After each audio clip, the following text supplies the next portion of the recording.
तो मेरे दोस्त, बच्चे बन जाओ।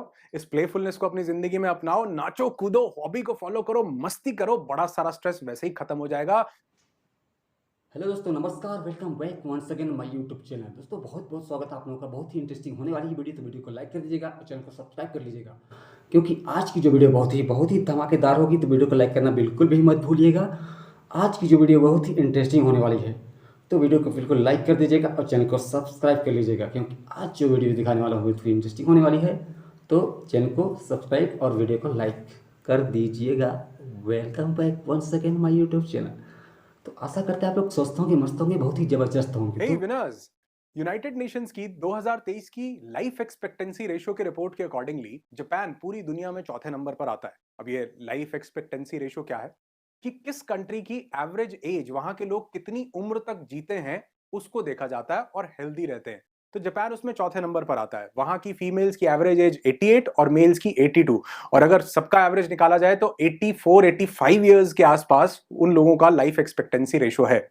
और जिस लिस्ट में जापान चौथे नंबर पर आता है, उसमें हम लोग 151वें नंबर पर आते हैं, 151। तो जिस कंट्री ने योगा और आयुर्वेदा जैसी साइंसेस पूरी दुनिया को दी, क्या कारण है कि वो 151 नंबर पे है? हाँ, मैं आपकी बात मानता हूं कि हो सकता है यहां पर आप कहो कि पॉपुलेशन बहुत ज्यादा है, हेल्थ और मेडिकल फैसिलिटीज उतनी अच्छी नहीं है, इंश्योरेंस सेक्टर उतना ज्यादा ग्रो नहीं किया है अभी। लेकिन ये कारण हो सकते हैं, लेकिन इनसे भी जो बड़ा कारण है वो है हेल्दी लाइफस्टाइल का, स्ट्रेस फ्री लाइफ का और कुछ ईटिंग हैबिट्स का, जो इस वीडियो में मैं आपके साथ शेयर करने वाला हूं। अब एक बहुत जरूरी चीज आपको बताता हूं कि ये सब चीजें जो आपके साथ शेयर कर रहा हूं, ये हैं हमारे योगा और आयुर्वेदा से ही निकली हुई। बस फर्क सिर्फ इतना है कि वो लोग इसको फॉलो करते हैं, खाली बात नहीं करते। हम सिर्फ बात करते हैं, फॉलो नहीं करते। तो जापानीज की कुछ बहुत सिंपल लेकिन साइंटिफिक चीजों को अगर आप भी फॉलो करते हैं, तो न सिर्फ उम्र लंबी होगी, न सिर्फ बीमारियां खत्म होंगी, न सिर्फ आपकी हेल्थ इंप्रूव होगी और स्ट्रेस खत्म होगा, बल्कि आप यंग दिखेंगे, ब्यूटीफुल दिखेंगे, स्मार्ट दिखेंगे, एनर्जेटिक दिखेंगे और काफी लंबी उम्र तक अपनी इस हेल्थ को मेंटेन भी कर पाएंगे, अपनी बीमारियों को, डिजीजेस को रिवर्स कर पाएंगे, इन सब साइंटिफिक चीजों को अपनी जिंदगी में उतार के। जो जापान के लोगों को लंबी उम्र, हेल्थ, डिजीज फ्री लाइफ और ब्यूटी और स्मार्टनेस देती है, वो है power of movement. Doctor B M Hegde इसको हमारी लाइफ के लिए मिरेकल बोलते हैं। और एक रिसर्च के दौरान पता चला कि ये पावर ऑफ मूवमेंट की वजह से ही जापान का ओबेसिटी रेट सिर्फ 3% है। यानी वहां पर सिर्फ 3% लोग ऐसे हैं जो मोटे हैं, वो भी जो मोटे हैं वो हेल्दी मोटे हैं। तो इस पावर ऑफ मूवमेंट को आप भी फॉलो करेंगे, और जापानीज इसको 4 तरीके से फॉलो करते हैं। और इसमें सबसे पहला है साइकिलिंग। क्या आप जानते हैं कि जापान में 100 मिलियन से ज्यादा लोग साइकिल चलाते हैं? जापान का जो कैपिटल है टोक्यो, वो पूरी दुनिया का सबसे ज्यादा साइकिल डेंस्ड मेगा सिटी है। क्यों? क्योंकि उनको ये वेस्टेज ऑफ रिसोर्सेज लगता है कि 2 से 10 मिनट के लिए कहीं आसपास सुपरमार्केट, स्कूल या ऑफिस जाने के लिए उनको कार या बाइक उठाना पड़े। और इससे वो अपने आप को सेल्फ सफिशिएंट भी मानते हैं कि हम खुद पर ही डिपेंडेंट है, किसी की वेट नहीं करनी पड़ती पब्लिक ट्रांसपोर्ट की, या घर का कोई मुखिया आएगा, कार चलाएगा, हमें लेकर के जाएगा, वो सेल्फ डिपेंडेंट है। और यही वो अपने बच्चों को भी सिखाते हैं। मैक्सिमम बच्चे जापान में स्कूल जाने के लिए साइकिलिंग या वॉकिंग का यूज करते हैं। बच्चों को छोड़ो, वहां के जो मोस्टली जो एडल्ट लोग हैं, वो अपने ऑफिस भी साइकिल पर ही चले जाते हैं। और इससे एक और बीमारी कम होती है कि उसकी गाड़ी मेरी गाड़ी से बड़ी कैसे। ये भी तो एक रोग है। और ये साइकिल चलाने से जापानीज लोग बोलते हैं कि हमारा पेल्विक एरिया, हमारे नेवल के नीचे का जो एरिया होता है, ये पेल्विक एरिया बहुत स्ट्रांग रहता है। और क्या आप जानते हो, दुनिया की आधी से ज्यादा बीमारियों की जड़ हमारा पेट है। पेट स्वस्थ तो सब स्वस्थ। और उस पेट को स्वस्थ रखने का बहुत बड़ा काम करता है ये जो साइकिलिंग है, जिससे हमारे लोअर पार्ट की एक्सरसाइज होती है, जिससे हमारे हार्ट पर भी उतना जोर नहीं पड़ता। इसलिए कहते हैं साइकिलिंग एक बहुत बढ़िया एक्सरसाइज होती है। और उन लोगों का ऐसा मानना है कि ये साइकिलिंग बहुत बड़ा कारण है उनकी यूथफुलनेस का। आपको वहां पर 80-90 साल के भी लोग बड़ी इजीली साइकिलिंग करते, वॉकिंग करते दिख जाएंगे। मैं ये नहीं कह रहा हूं कि जहां 2 घंटे दूर जाना है तो वहां पर भी आप जो है पब्लिक ट्रांसपोर्ट को अवॉइड करो। लेकिन आज बहुत सी ऐसी जगह, बहुत पास पास जाने की, जहां पर हम पैदल या साइकिल चला करके जा सकते हैं, उसके लिए भी हम अपनी बाइक या कार का इस्तेमाल कर रहे हैं। उसको हम अवॉइड कर सकते हैं। ये साइकिलिंग बहुत पावरफुल एक्सरसाइज है। हमारे पेल्विक एरिया को स्ट्रांग रखती है, हमारे स्टमक को स्ट्रांग रखती है, हमारे डाइजेशन को इंप्रूव करती है। और इससे जो एनर्जी जनरेट होती है, वो हमारे यूथफुलनेस को भी, हमारे चेहरे की आभा को भी बरकरार रखती है। पावर ऑफ मूवमेंट में दूसरी चीज जिसका वो इस्तेमाल करते हैं मूवमेंट के लिए, वो है वॉकिंग। और उनका ऐसा मानना है, सिर्फ उनका नहीं, पूरी दुनिया की रिसर्चेस भी ये प्रूव करती हैं कि वॉकिंग दुनिया की सर्वश्रेष्ठ, उच्चतम, बेस्ट एक्सरसाइजेज में से एक है। क्योंकि वॉक करने से न सिर्फ हमारी बॉडी बल्कि हमारा ब्रेन, हमारा माइंड भी हेल्दी रहता है। और राजीव दीक्षित जी की यहाँ एक बहुत खूबसूरत बात याद आती है, नमन है उनको। वो कहते थे कि जो इंसान सारा दिन बैठा रहता है, अपनी तशरीफ को बिठाकर रखता है, उसकी जवानी भी बैठ जाती है। जंग लगने लगता है ना जैसे किसी सामान को, गाड़ी को, उसी तरह इंसान को भी जंग लगने लगता है जो अपनी तशरीफ हिलाता नहीं है। तो तशरीफ उठाओ। और लास्ट वीडियो में तो मैंने बताया था कि खाने से पहले वॉक करना कितना पावरफुल होता है। तो जरूर करो, दिन में वॉकिंग को अपनी जिंदगी का एक हिस्सा जरूर बनाओ, पावर ऑफ मूवमेंट को अपनाओ। पावर ऑफ मूवमेंट का तीसरा स्टेप, स्ट्रेचिंग। वो कहते हैं कि जब हमें साइकिलिंग या वॉकिंग करने का मौका नहीं मिलता और काफी देर तक हम काम करते हैं, तो उस काम के बीच में हम छोटे छोटे ब्रेक्स लेकर के स्ट्रेचिंग करते रहते हैं। और एकदम से नहीं कि उठे और स्ट्रेच करने लग गए, बल्कि उठे, एक आधा मिनट इधर उधर घूमे, ताकि हमारी बॉडी में ब्लड का जो मूवमेंट है वो रेगुलेट हो जाए। और उसके बाद अपनी बॉडी को स्ट्रेच किया, अच्छे से हाथ ऊपर किए, अच्छे से हाथ नीचे किए, थोड़ा बहुत अपनी बॉडी को इधर उधर करके स्ट्रेच किया। इससे न सिर्फ हमारी बॉडी हेल्दी रहती है, बल्कि हमारे माइंड में जो टेंशन क्रिएट होती है वो भी क्रिएट होना बंद हो जाती है। हमारी बॉडी के मसल्स में कई जगह पर हमारी टेंशन, हमारी एंजाइटी स्टक हो जाती है। क्या आप जानते हैं इसको? हमारे सेल्स जो है वो पूरी पूरी इंफॉर्मेशन हमारे थॉट से, हमारे काम से ले लेते हैं, और वो रिलैक्स होने लगते हैं जब हम स्ट्रेचिंग की थोड़ी थोड़ी प्रैक्टिस करते हैं। तो उम्मीद करता हूं कि आप भी थोड़ा हिलोगे, डुलोगे, तशरीफ उठाओगे और थोड़ी स्ट्रेचिंग करोगे। तो पावर ऑफ मूवमेंट में चौथी चीज जो जापानीज लोग फॉलो करते हैं वो है हाउस होल्ड चोर्स या हाउस होल्ड क्लीनिंग। वो अपनी गार्डनिंग, वो अपनी क्लीनिंग, वो घर के छोटे मोटे काम खुद से करना पसंद करते हैं। और 2019 में यूरोपियन हार्ट जर्नल में एक स्टडी पब्लिश हुई थी, इसका लिंक मैं डिस्क्रिप्शन में दे देता हूं, कि वो लोग जो अपने हाउस होल्ड यानी घर के कामों को खुद से करते रहते हैं, छोटे मोटे क्लीनिंग हो गया, डस्टिंग हो गया, गार्डनिंग हो गया, कभी कभी गाड़ी खुद धो ली, तो वहां पर उनकी हेल्थ में ड्रामेटिक इंप्रूवमेंट देखा गया कि वो बहुत लंबी उम्र तक जवान रहते हैं, उनकी एनर्जी बरकरार रहती है, क्योंकि उनके हर एक सेल को ये इंफॉर्मेशन जाती रहती है कि आई एम सेल्फ सफिशिएंट, मैं अपना काम खुद से कर सकता हूं। और ये सिर्फ जापान में ही नहीं, बल्कि दुनिया के हर देश में आप ऐसा देखोगे। अपने देश में अपने एंसेस्टर्स को देखो, दादा दादी, नाना नानी, या बहुत जो आपके एंसेस्टर्स हैं उनको देखो, वो अपने सब काम खुद करते थे और 80-80, 90-90 साल की उम्र तक भी फिट रहते थे। और आज भी जो लोग अपने कुछ कामों को खुद कर रहे हैं, उनके अंदर ये भाव बरकरार रहता है कि मैं सेल्फ सफिशिएंट हूं। एक पावरफुल साइकोलॉजिकल हैक है ये, जिससे कि उनके सेल्स को भी ये इंफॉर्मेशन नहीं जाता कि मुझे किसी पर डिपेंडेंट होना है, ये मेरा काम कोई और कर देगा। जवानी बरकरार रहती है, चेहरे पर आभा बनी रहती है, और इंसान ज्यादा लंबी उम्र जीता है, वो भी अच्छी हेल्थ के साथ। तीसरा पावरफुल प्रिंसिपल जो जापानीज लोग फॉलो करते हैं वो है हारा हाची बू। मतलब ये एक जापानीज टर्म है, लेकिन इसका सिंपल सा मतलब है कि 80% पेट भरने तक ही खाना खाए। एक स्टडी पब्लिश हुई थी in the journal of epidemiology and community health में कि हारा हाची बू को फॉलो करने की वजह से ही जापानीज जो लोग हैं उनका इमॉर्टैलिटी सिस्टम जो है वो ज्यादा बढ़ जाता है। यानी उनकी डेथ के होने के चांसेस उतने कम होते जाते हैं जितना कम वो खाना खाते हैं। जितने कम का मतलब है 80% खाना खाएं, और इसको लास्ट वीडियो में मैंने बहुत डिटेल में इलैबोरेट किया है।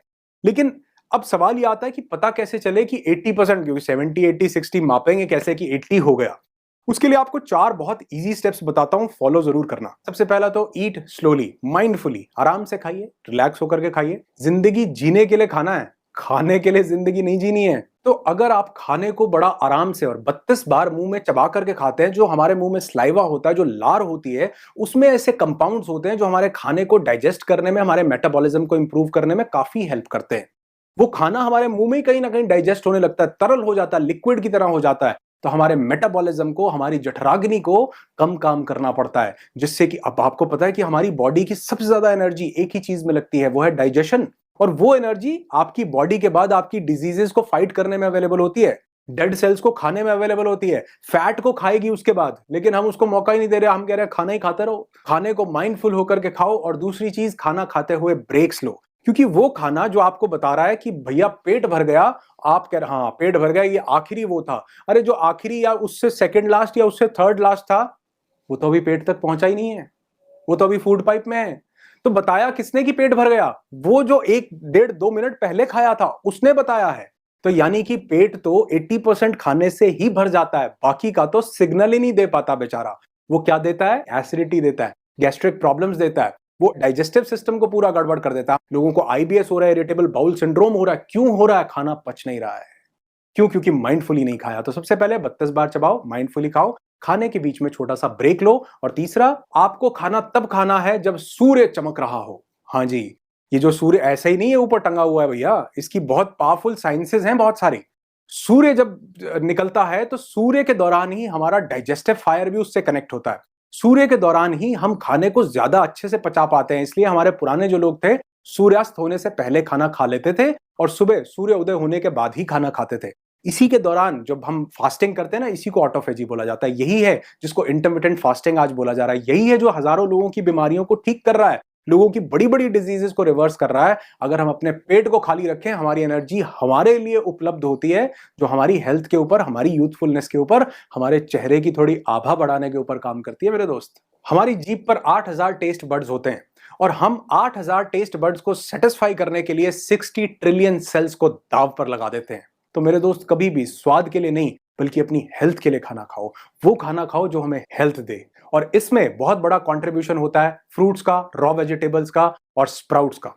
क्या आप जानते हैं जापानीज लोगों का 30 से 40% का जो कैलोरी इनटेक है वो उनको फ्रूट्स, रॉ वेजिटेबल्स और स्प्राउट्स से मिलता है। जो फ्रूट्स एंड रॉ वेजिटेबल्स हैं, इसमें लगभग 70 से 80% तक वाटर होता है, पानी होता है। इसको खाने के बाद बॉडी को उनको डाइजेस्ट करने के लिए एनर्जी नहीं लगानी पड़ती। तो मेरे दोस्त, अपनी डाइट में फ्रूट्स और रॉ वेजिटेबल्स को शामिल करो और आप देखोगे कि कमाल होने लगेगा। और हारा हाचीबू की लास्ट टिप आपको दे देता हूं कि हारा हाचीबू को अच्छे से फॉलो करना है तो जमीन पर बैठ करके खाना खाइए, आलती पालती लगा करके खाना खाइए, और थोड़ा सा पीछे घूम करके अगर आप देखेंगे तो आप देखेंगे कि हमारे एंसेस्टर्स जमीन पर ही बैठ करके खाना खाते थे, क्योंकि उससे हमारी स्पाइन इरेक्टेड रहती है, हमारे 7 सेंटर्स जो है, एनर्जी सेंटर्स, वो अलाइंड रहते हैं, हमारे पेट में ज्यादा जगह मिलती है, हमारी इंटेस्टाइन्स अच्छे से एक्सपैंड हो पाती हैं, जिससे कि हमारे फूड पाइप में एसिडिटी और इंडाइजेशन की प्रॉब्लम नहीं होती। खाना इजीली रिलैक्स होकर के नीचे जाता है कि आपकी बॉडी की एनर्जी आपके लिए अवेलेबल होती है, और वही तो आपको जवानी दे रही है, वही तो हेल्थ दे रही है, वही तो डिजीजेस को रिवर्स कर रही है।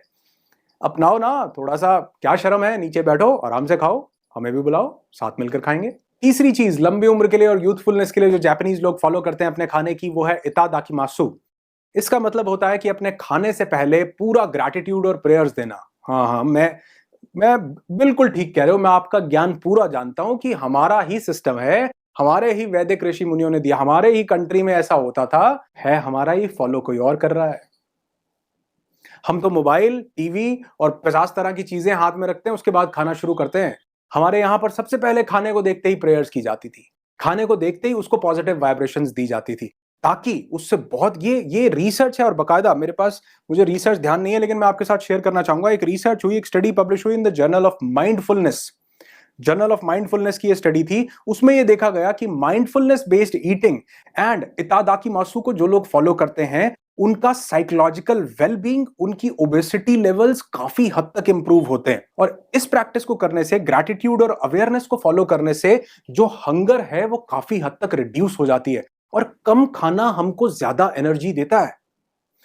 गन्ना निकलता हुआ देखा, गन्ने का रस निकलता हुआ देखा है? अगर आप उस गन्ने के रस को देखेंगे तो वो उसको कई बार, 5 6 7 बार डालते हैं उस गन्ने की मशीन में, उसके बाद जो है उससे रस निकालते हैं, क्योंकि अभी भी उसमें रस है। ठीक उसी तरह आपके खाने में भी बहुत सारी एनर्जी है, लेकिन हमारी बॉडी उस पूरी एनर्जी को एक्सट्रैक्ट नहीं कर पाती, क्योंकि हम माइंडफुल होकर के नहीं खा रहे। लेकिन जब आप ग्रैटिट्यूड करते हैं, खाने को आराम आराम से शुक्र अदा करके ऊपर वाले का खाते हैं कि वाह जी, रोटी मिल गई, खाना मिल गया, बहुत सारे लोगों को मिलता नहीं। मेरे दोस्त, खाना शुरू होने से पहले हाथ उठाओ, शुक्रिया अदा करो, खाना बनाने वाले का, खाना देने वाले का, हर उस इंसान का जिसकी वजह से खाना आप तक पहुंचा है। पॉजिटिव वाइब्रेशंस दो, और ये रिसर्च बताती है कि ऐसा करने से हमारे सेल्स को, हमारे गट को पता चल जाता है पहले से ही कि खाना आने वाला है, तो ये डाइजेस्टिव जूस प्रोड्यूस करती है, जिससे खाना आने से पहले ही मेटाबॉलिज्म का प्रोसेस शुरू हो जाता है। और ये खाना आपके अंदर सेहत, health, blissfulness, happiness, stress free life देगा। आपकी बॉडी का हीलिंग मैकेनिज्म चालू हो जाएगा और आप देखोगे कि बहुत सारी डिसीजेस जो है रिवर्स होने लगेगी, चेहरे पर चमक बढ़ने लगेगी, और बहुत लंबी एज तक भी आप अपने आप को यंग, यूथफुलनेस में महसूस करोगे। बहुत पावरफुल मशीनरी बना के भेजी उस डिवाइन बीइंग ने, हम इसका इस्तेमाल सही से नहीं कर रहे हैं। बस मान गया आपकी बात, चीज हमारी है लेकिन फॉलो कोई और कर रहा है। अब से आप भी कर लो, की फर्क पैदा है। इससे पहले कि हम तुम जुदा हो, आखिरी चीज आपको बता देता हूं मेरे दोस्त, और अगर अभी तक आप इस वीडियो पर रुके हुए थे तो ये आपके लिए फॉलो करना सबसे ज्यादा जरूरी है। अगर आपने इसको फॉलो किया, आपकी लाइफ की रौनक को ये लौटा देगा जी। ये है प्लेफुलनेस, बच्चा हो जाना, बच्चे की तरह हो जाना। आज हमने स्ट्रेस फ्री लाइफ में एक चीज खो दी है, वो प्लेफुलनेस है। हम इतने सीरियस हो गए हैं, इतने ज्यादा सीरियस हो गए हैं कि हमें लगता है कि जिंदगी ऐसे ही चल, हर छोटी छोटी बात पर हम लोग स्ट्रेस ले रहे हैं। हाँ, मैं मानता हूं कि स्ट्रेस होता है, लेकिन उन लोगों का वो चला भी जाता है जिनकी जिंदगी में प्लेफुलनेस बरकरार हो, जो बच्चे की तरह खेलना जानते हो, जो अपनी कुछ पुरानी हॉबीज को फॉलो करते हो, जो अभी भी कुछ पावरफुल सा म्यूजिक सुन के उस पर डांस करते हो। और एक हमारे वीडियो में राम वर्मा सर आए थे, उन्होंने बताया कि इस 65 की उम्र में भी उनकी यूथफुलनेस का, उनकी जिंदगी में सब कुछ हैप्पीनेस का राज जो है सबसे बड़ा, वो ये प्लेफुलनेस ही है। तो मेरे दोस्त, बच्चे बन जाओ, इस प्लेफुलनेस को अपनी जिंदगी में अपनाओ, नाचो कूदो, हॉबी को फॉलो करो, मस्ती करो, बड़ा सारा स्ट्रेस वैसे ही खत्म हो जाएगा। जब भी मौका मिले कमरा बंद करके सॉन्ग लगा के मस्ती वाला नागिन डांस कर लिया करो। बहुत सारा कुछ दिमाग से निकल जाएगा जो पता भी नहीं था कि दिमाग में पड़ा हुआ है। और अगर हाँ, कुछ और भी दिमाग से निकालना चाहते हो, अपनी मेंटल हेल्थ को इंप्रूव करना चाहते हो, तो मेरी तरफ से एक छोटा सा गिफ्ट है, हमारा फ्री वेबिनार। आप चाहो तो उसको ज्वाइन कर सकते हो, जहां कुछ पावरफुल विजुअलाइजेशंस मैं आपको देता हूं जो आपकी हेल्थ को, आपकी हैप्पीनेस को बेटर करती हैं। फॉर्म डिस्क्रिप्शन में फिल करो, जुड़ो मेरे साथ किसी संडे को, मिलते हैं, दिमाग से काफी कुछ बाहर निकालते हैं।